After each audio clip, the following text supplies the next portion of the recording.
Мыңда бір ауруға дауа болатын асқабақтың пайдасын айтып тауысу мүмкін емес. Асқабақ шырыны. Асқабақтан дайындалған шырынның пайдасы өте зор. Әсіресе қан аздыққа қарсы керемет ем. Өйткені шырын құрамында темірдің мөлшері өте көп. Сондай-ақ асқабақ ұлпасында кальций мен калий өте көп. Каротин көлемі де асқабақта сәбізге қарағанда жоғары. Сол себепті көзі нашар көретін адамдарға асқабақ шырынын ұсынуға болады. Асқабақ шырыны бүйрек, бауыр және қуық қалбыршағы үшін ем.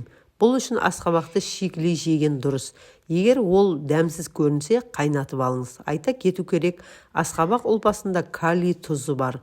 Іш өтіп ауырғанда да асқабақ шырынын ішуге кеңес береді. Дәрумендер мен микроэлементтер. Асқабақ дәнінің тағы қандай пайдасы бар?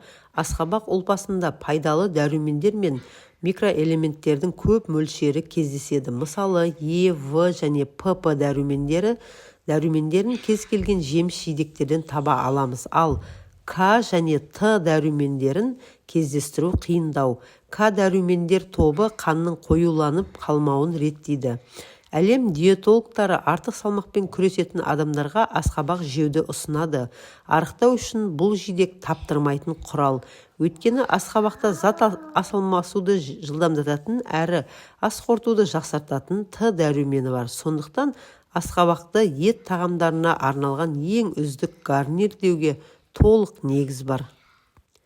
Асқабақ жемісінің етті бөлігінің пайдасы өте зор әрі дәні де құнарлы. Асқабақты жиі пайдалану ішек құрттардан құтылуға көмектеседі. Ер адамдардың денсаулығы үшін дәні де өте пайдалы. Простатит секілді ауруларды емдеу үшін де қолданылады.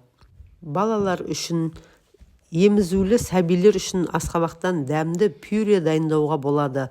Ал қызыл түсті заттар балалардың аллергиясын қоздырады деп ойлаудың қажеті жоқ. Бұл дұрыс емес.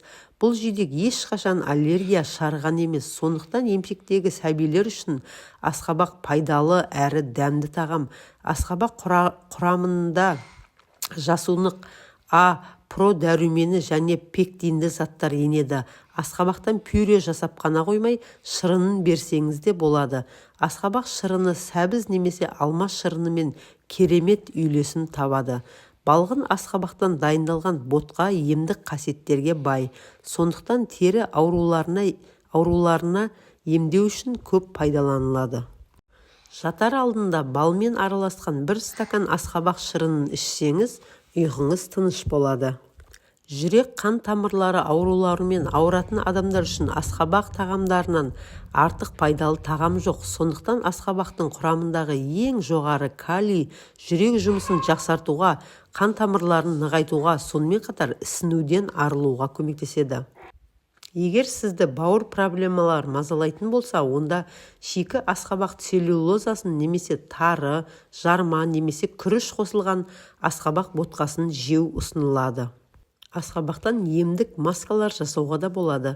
Асқабақ безеу, ұлғайған тері тесігін және майлы жылтырлығымен сипатталатын қиын теріге де пайдалы. Барлық осы кемшіліктерді жою үшін жаңа піскен асқабақтың бір бөлігімен бетті сүрту керек.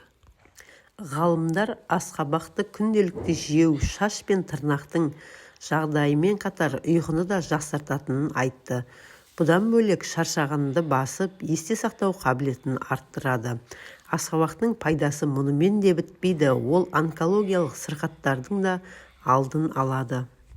Мамандар асқабақты жиі тұтынатын адамның ағзасының жасаратынына сенімді.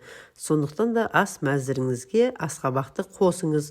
Видео ұнаса тіркеліп лайк басыңыз. Деніңіз сау болсын.